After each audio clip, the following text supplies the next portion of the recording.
adolescence, right, can be a very difficult time. It is. So there are already a gargantuous amount of things that could bring about changes in their mental health. It could be that someone gave me a dirty look today. The coach yelled at me on the field. I failed the test today. Nobody liked something I put on social media. They weren't laughing about a TikTok thing. There's so many things that can have an effect, right?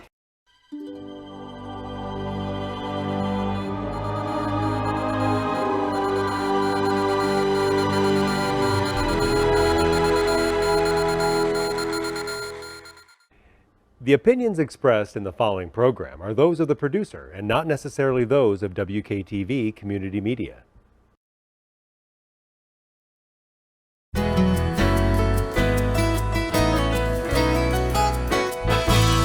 Hello, West Michigan. This is Grand Tap Media Business TV. My name is Pamela Keim, your host.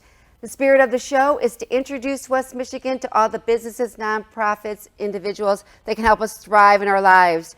We have Christy Buck back with us today, and she has just written a book called Be Nice. Many of you might have heard about the program Be Nice in your school. Maybe your business just brought it on, and it's all about bringing mental health awareness to the forefront and helping to prevent suicide. So this part 2 interview that Christy Buck is going to be talking about how we can help our teenagers today. Welcome to the show, Christy Buck. Thanks, All right, real quickly, as you're looking at the camera, tell exactly where you come from. So I am the executive director of the Mental Health Foundation of West Michigan. I've been working in mental health for about 35 years. And my passion now lies in making sure that people have the tool of Be Nice in their pocket to be able to recognize the onset of a mental health disorder and help someone to find resources and to get help. All right, let's get right into it. All right, you just wrote this book, and I want to talk about, we did talk about on part 1, you can see that on Grand Tap Media, and of course on my social media platforms. We talked about Jeff Elhart, and he was part of this book, and because his brother committed suicide. So we did talk about the adult mental awareness, but now let's talk about teenagers. I really do think it's a mess. You get, well, you know what? I think a lot of people are saying that these kids are, it's not that I just think what they're dealing with today. So talk about what brought on Be Nice and how this can help, and maybe some parents out there may be not aware that they're seeing the signs right in front of them of maybe their child that's struggling with depression and anxiety. So share a little bit about that. So what inspired you to write this besides? Sure. You know? So Jeff actually wanted to write a book. He felt extremely very passionate about the Be Nice action plan. Right. And felt that if he would have had the plan, known the plan, that potentially maybe he could have saved his brother's life. And this plan has been around for about 10 years now, correct? The plan, yeah, we created it back in 2010. Okay. And it was actually in response to a death by suicide of a young man who went to Rutgers University, who was being cyber bullied by his roommate. Okay. And with that incident in his life, that would be a risk factor. Bullying can be a risk factor. Correct. For someone to struggle with depression, to bring it about if they've already struggled with the illness before, and also bring about the feelings and the thoughts of suicide. And sadly enough, this young man did take his life, and with that, we had already been doing a lot of education in schools with a program that I had created back in '05. And the question came up about concentrating about bullying. And that was about 12 years ago. Yeah, that's when it really became really popular. You got it. Schools were mandated to have bully policies, bully prevention, anti-bullying. And so with Be Nice, it really became a proactive approach to have an action to take. And that means to be nice, to go out and treat people with civility, with respect, understanding that how you treat an individual has an effect on their mental health. But ultimately, the plan, NICE, is a simple step to recognize the change in someone's mental health and begin a conversation to potentially save someone's life. Right, and when I first saw Be Nice, it's like, to me, you know, I'm like, oh God, and many people did. It's like, okay, be nice. And we always thought, you know, maybe it is, and as I read the book, I understand it more, the program more, but I would say like be courageous. And courageous is having those conversations. So you Confident, are confident right? and You got it. courageous. And what? And all right. So get the be nice is not just be nice. No. It's turn the other cheek. It's kind of facing things head on, especially bullying. It Share is. a little bit about that. It's bringing about the awareness, understanding that there are a lot of things in people's lives that can be happening that would be changing how they're thinking, acting, and feeling. And how you're thinking, acting, and feeling is your mental health. So in kids' lives nowadays, there's a lot of things in kids' lives that can bring about changes in how they're thinking, how they're acting, and how they're feeling. Right. So we know that typical adolescence, right, can be a very difficult time. It is. So there are already a gargantuous amount of things that could bring about changes in their mental health. It could be that someone gave me a dirty look today. The coach yelled at me on the field. I failed the test today. Nobody liked something I put on social media. They weren't laughing about a TikTok thing. There's so many things that can have an effect, right? We all saw bullying growing up. I was bullied as a child, and it wasn't. I guess it wasn't like every day, but you know, I think sometimes too we don't teach these kids this is part of the human experience, not so much bullying, but the human experience of going through downtime, sadness, confusion. What do you think about sharing more on this is part of life? You're not going to have the everything wonderful. The complication now in life is that we're more exposed, and we ourselves are more exposed to a gargantuous amount of things that are not safe for our mental health. So the amount of people that could be harassing me about a certain photograph that I may have posted on social media.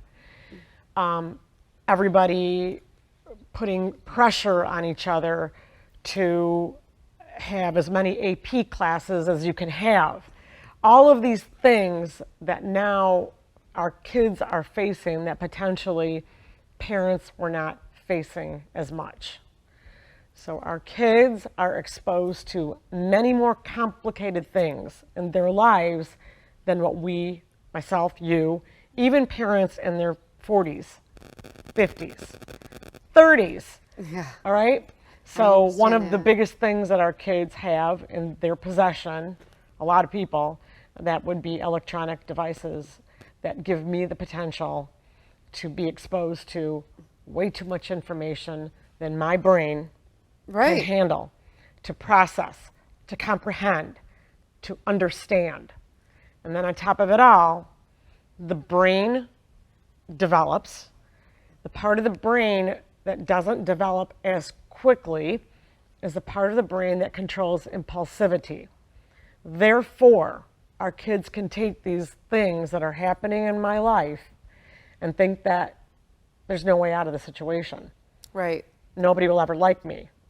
I'll never be an all-A student. This is what it's going to be like in 10 years from now. You don't understand. You think that your world's so small when you're a teenager. Yep. I always felt that way too. It's when I overwhelmed and didn't realize all the other factors that come in. That people move on. You know, does that make sense? You feel different in a year from now. But also, before all the communication ways that we can communicate, you could go home and you could leave that stuff back at school. And it wasn't me getting up in the middle of the night and looking at my phone and seeing all these things that really can have an effect on my mental health. And you didn't realize what you were missing. You didn't have, if you weren't invited to a party, it wasn't plastered all over social media. No. It wasn't people, maybe your friends went someplace and you weren't invited. Girls are, right? Yep. I mean, these are things that I would hear about. I'm like, oh, she went to Julie's house. Okay, whatever.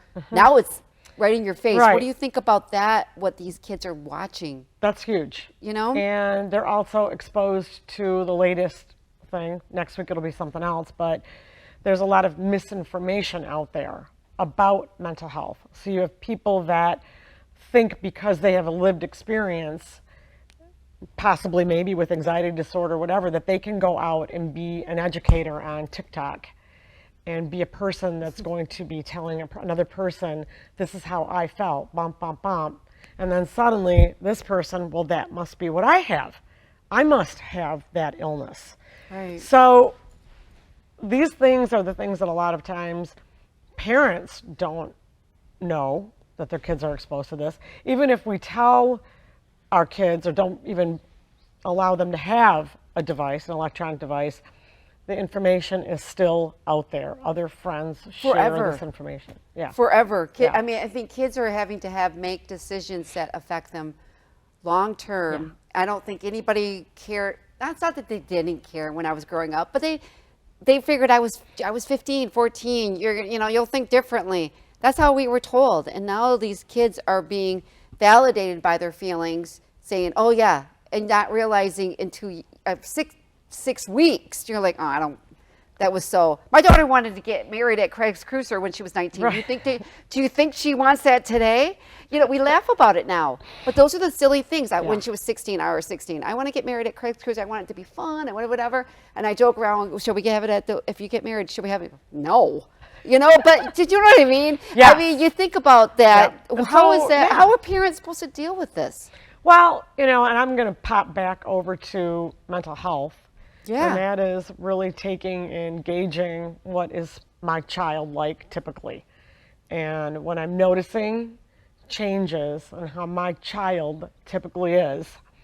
So if my child typically is shy, okay, my child is a quiet child. Right. But all of a sudden, suddenly, they're isolating them in their room. They're sad. They're explaining to you that I have no friends. No one sits by me in the cafeteria. All of these other things. Maybe potentially me saying, well, just go sit by somebody else. That potentially might not be the cure-all. No. Maybe my son, daughter Right. has anxiety and they are uncomfortable in doing things like that to go make friends. And the So- cafeteria situation, I will have to share with you, is major for a child, a It's tough. teenager. It's tough. Everybody has their tables. It's tough. I remember when my son had to let go of some of the bad friends he had, and I finally said, "Why do you even hang out with him?" And he would say to me sometimes, "Because I have no place else to sit in the cafeteria." Yeah. And not a kid's face, just that. Yeah, it's tough. They walk in. And, and that's what I know schools recognize that too. So a lot of designs of schools allow these open spaces where I can almost feel like I'm more in a coffee shop, where I can Right. sit anywhere and be okay. Welcomed, right. But it can be a very intimidating place at times. But that's why, one thing we do with Be Nice is we are a school program, also a business program too, but right now Which we're is talking in about this kids. book. Yeah. Basically, let's You talk got it. about this because we want to put this in the hands of so many people. After reading it, I thought I was pretty well educated on, because I have interviewed in the past. Yeah. But I've interviewed many people. And there were some things that I was pretty, I guess, I wouldn't say stupid, but I was like, really? That I was really started to be aware. And then I started thinking how I can help out there with Yeah. it. Maybe I should have been nicer. And notice that kind of stuff. I'm sure people you see that in these books. Sure. People feel the same way. Why didn't we see the signs? Okay, start talking about what is NICE. You got it. What does it mean? I love it. So Right. it means to notice the good, the right, so I can notice the difference. Right. I invite myself to notice good, right, but then if I see difference, invite myself to start a conversation with that individual and tell them what I noticed that was different in them. Okay. And then the C is challenge the stigma all the time. Challenge it. Put out good information about mental health, mental illness. But then flipping over to that micro piece, challenge myself to help that person find resources. Help that person to see where the school counselor is in the building. Help them to see that talking to their parents may make the situation better. Right. Telling them and getting help, finding those resources. If I feel or fear that my friend may be thinking of taking their life, giving them that 988 phone number, someone to talk to right then. That's the suicide prevention hotline. It's on every student's ID card in the state of Michigan. That number is on their ID. If you're in an emergency situation where you think you are in harm to yourself or a friend may be in harm to themselves, call that number. And then E is is empower. And that's powerful. To empower someone means that I'm going to help you along this journey with your resources. I'm going to help you to find and know your protective factors, the things that are good for your mental health. Getting counseling, having access to services, using services, being around friends that make you feel good, being involved in your school, being connected to your school, a place where you spend 8 hours of your day. I know, with all Come these to this people, club yeah. meeting with you. So these friends, the idea is that friends are going to empower friends. And then that person is empowered with tools to cope, to recognize in themselves when they're not feeling good. Who is there for me? It's amazing. When you bring the program, I mean, the program's been around for about 10 years, and now it's in book. So now you get this, and you get to read some amazing stories. All right, you're in the schools. Has this book helped to include instead of exclude? I mean, what are students saying when they go through this program? What are some of the successes that you're seeing with this program? Yeah, I love it. So in a high school and in a middle school, it's built around a leadership group. So there is someone that is designated to be the liaison, and that typically is someone that works inside of the school building. Okay. It could be a teacher that's passionate about mental health. It could be a counselor, a social worker. Someone from within the school is assigned to be the liaison of that group. And then they select individual students to be part of the group. Typically, schools will go out and find students that also have a passion about mental health. They may be the kids that come to them asking them, can we have some type of mental health awareness program? Maybe they've already got a program within their school that is working on like a peer-to-peer mentoring program. Right. Maybe they're the group that will take the action plan to push it out into the school. So the group will do activities around the Notice, Invite, Challenge, Empower. They might be geeky activities, I love to put it that way, because they may be just, everybody today is going to get a Post-it note, and the object is to put a note on the person's locker next to you to tell them one thing that you've noticed about them that's great. Yeah. You got it? Yeah. So I might not necessarily, I'm just telling you one of the activities that's suggested. Mm-hmm. So that group is pushing out things to use to notice everything around you, to notice good in your school building, to stick with positives, right? Mm-hmm. So then I'm able to notice when something might be different in a student's, the way they're thinking, acting, and feeling. So then at the same time, then the group is pushing out the plan.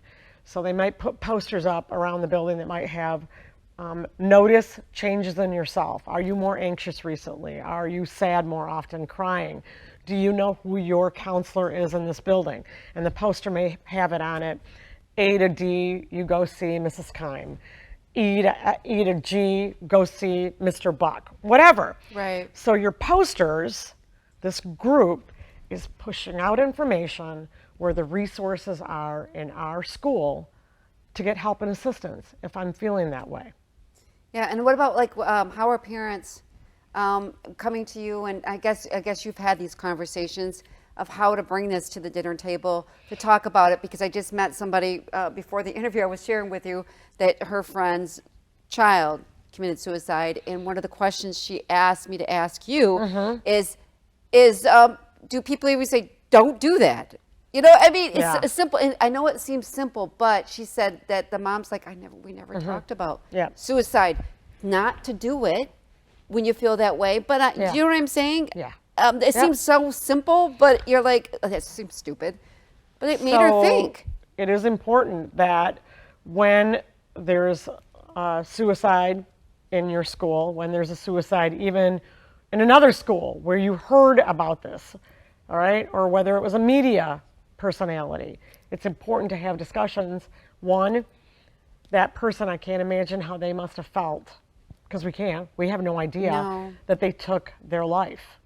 And at that point, maybe it's going to be discussion about depression, becoming knowledgeable that 9 out of 10 times when someone dies by suicide, they are potentially struggling with a mental health disorder, depression, or another mental health disorder that could have brought about distress in their life. So that conversation, I can't imagine what that person must have been going through to feel that way. I want you to know that if you were ever feeling that way, I'm going to expect that I want you to come and talk to me. I can't imagine my life, how it would be without you. One, right off the bat. Right. Let's go there. Let's talk Yeah, about it. yeah. Because that's the truth. That is the truth. And then your child needs to know right there, I'm in a safe space right now. My mom isn't saying, boy, what a letdown that must be for their family. Boy, what a selfish act that person must have done to do that to their family. That person was not in a psychological state where they were even thinking about that. Many times when you talk to people after who have attempted suicide, they say that I was in a place that I thought everybody would be better off without me. That's what they usually say. Yeah. So I need to bring about that conversation. Tackle it right then. I want to sit down and I want to talk about what happened. I want to talk about Kate Spade. I want to talk about potentially maybe what was going on that would have brought them to that. And I want you to know that if you ever feel like that, I want you to be able to talk to me. If you ever have a friend that comes to you and tells you that they're thinking about that, I want you to come and tell me this. So we do parent trainings, especially when a Be Nice school is on board. We offer that to do some parent workshops. Don't you think people, when they find out, they're seeking help? They're saying those thoughts are coming through their mind, and that really they're actually crying out for help. Oh, yes. And so they say it to a friend, and like, don't anybody. But probably deep down, they're hoping that something comes about them Yes. even bringing it out of their lips. Yep. That I'm having these thoughts. You got it. And to take it seriously and not think, because a lot of times people rush to judgment and think, oh, they want attention. Interesting, right? Yeah. Attention seekers need attention. So what do? I go to my challenge. Listen, what you're saying right now, you're telling me that you want to kill yourself. Let's call the 988 phone number. Could be that. Yeah. Let's go talk to Mrs. Keim today and ask her to find you some resources. Let's go together. I will go with you. So we've got some great product that go along with our program, and product meaning we've created some great movies that we use as instruction pieces. And these are professional good. movies. They're awesome. And one of them shows a girl who, shy, doesn't have a lot of friends, exactly the situation I was telling you about a moment ago as an example, but it's in the movie. And she gets cyberbullied and then comes back to school the next weekend. All this stuff ends up on social media, ends up back at school, doesn't want to go. It's just horrifically sad. You can just see it in the movie. It's almost painful to watch what is going on with this girl from the outside, but really the camera shows that what's going on in. It's really cool. Okay. And a girl leans over and says, I saw what happened on social media this weekend. We have people that you can talk to here at our school. Oh, never mind. Let me take you. I'm going to go with you. I get the chills talking about it. Yeah, I could It's imagine cool, what that you know, would be, and that's what I love, Pamela, about the Be Nice action plan and the program, is it is real simple. And when you said that, it was funny because a lot of people did, oh, be nice. No, man, it's deeper than that. Well, it is deeper than that when I read the book. And I knew about the program, but reading the book, kind of, putting your words in here, Christy, and the scenarios of helping, the person on the bus that you saw that there was something Yeah. going on. I think just having somebody actually notice you. And, most people just want to be loved. Yeah. And that's why I think we see those scenes where you're sitting on a bench and some stranger comes up to you and you share something with them. Yeah. And knowing that you may never see them again, and they sit there and they listen. Everybody loves those movies. I do. And then they Me sit too. and listen to you, and they're not, and they're just engaging in a conversation, and you just want somebody to hear you. Yep. Even the crazy thoughts, or you're off the wall. But most people, when they get into this depression, they're already thinking 5 things ahead. Right. And if I sat with you, you could bring me back to present time. Now this would have to happen. Yeah. This would have to happen. And as you walk through that, that's what you need to hear. Yeah. But you have already saw my life is going to be over, and because what happened in a classroom. Yeah. You know what I mean? And you know that you and I know as mothers and as we have seasoned through our lives, you're not even going to see these people. No. in 5 to 6 years. They're not even going to feel, when you see them, you're not even going to have the same emotion Right. than sitting next to them in English class. But at that moment, right? It's And bigger so, than life. Popping back to that impulsivity, right? Many times, if you're struggling with a mental health disorder, depression, anxiety, things that can be crippling for your mind, you get stuck in that black and white world, Right. right? Yeah. And they make impulsive decisions. And it's super sad that suddenly that very impulsive decision, that's not really what they wanted in the end. They wanted to get rid of that pain, that distressful situation, the inability to find a solution to an ongoing problem. And that's why, as parents, we need to take these problems that we think are so trivial, the fact that you didn't get asked to the prom, or the fact that your boyfriend is dating another girl already, vice versa. Oh my I'm watching my gosh. girlfriend already with another guy. I didn't make the hockey team. A big one, I have an injury that's keeping me out of my sport. Huge. Huge. Huge. That can have an effect on a kid's mental health. Why do they like that sport? One, makes them feel good. Two, maybe it brings friends. Maybe it gives me status in a school. Maybe it's the only thing that really takes care of my mental health because I'm busy all the time. Right. So we have also a teams program now. So we work with athletic teams to bring Be Nice to coaches. So we have a partnership with the Michigan High School Athletic Association.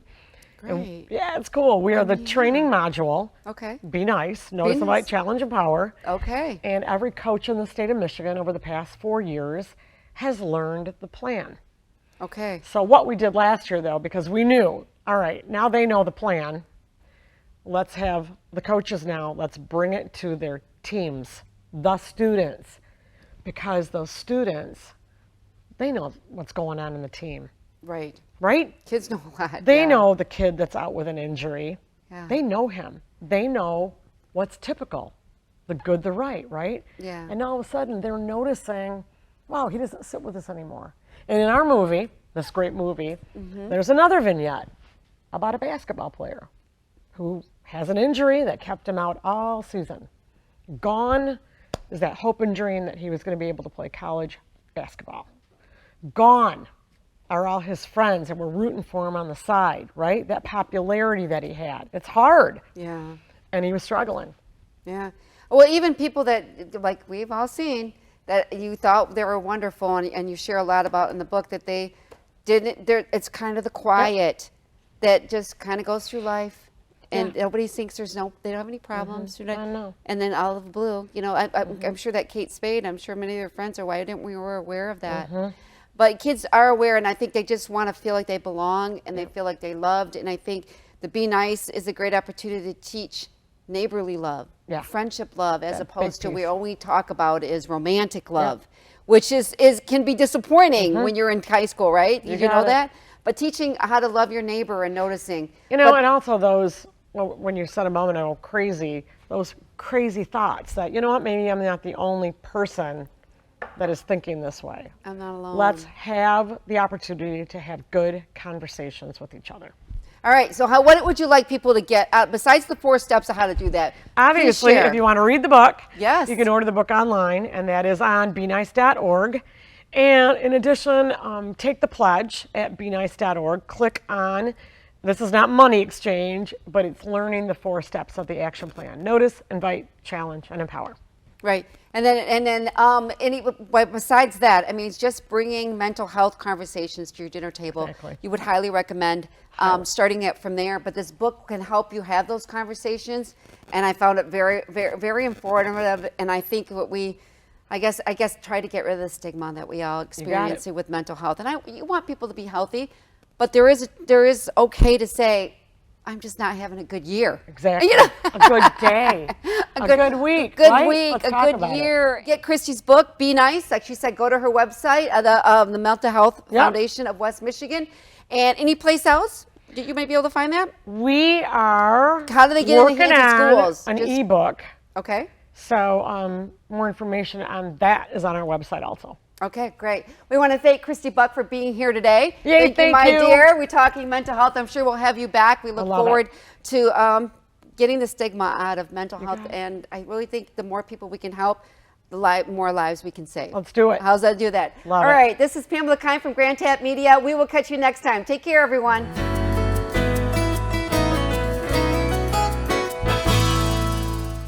The opinions expressed in the preceding program are those of the producer and not necessarily those of WKTV Community Media.